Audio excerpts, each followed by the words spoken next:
The reason I brought that up is one, because for whatever reason the street light stuck with me, because I thought, wow, what a small piece of this overall thing that like it showed kind of how I guess dialed in to the piece you were, and to me it showed your commitment to the tattoo.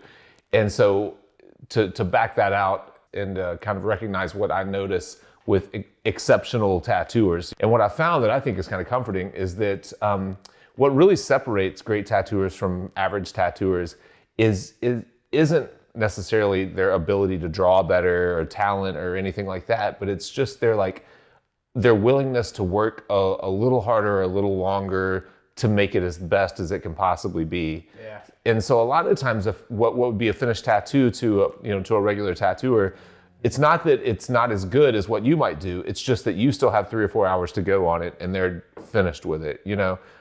It could be something like the street lamp and the interaction between the overpass and all that, or it could be the curves and how consistent things are. Like, I feel like sometimes it could be the smallest thing that really makes the tattoo have more oomph, or just makes it stronger or more apparent what's going on. Like, you're selling the whole idea better by doing these few little things. And I guess for any tattoo that has like some cool flowy stuff in it, is to make sure that flow really fits the body the right way. Because when you're going up both backs of the thighs with one consistent curvature of the water. Yeah. For Chris's back, it was something very similar. I had to make sure that one thigh to the other thigh, there was some type of connection, some type of visual marker.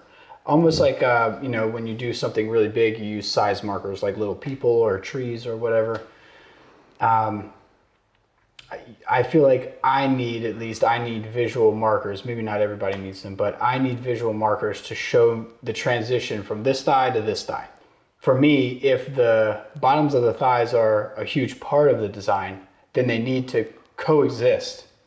They can't just be completely separate things and then it still makes sense. Mm-hmm. So with yours, it's the flow of the waves that go up like this.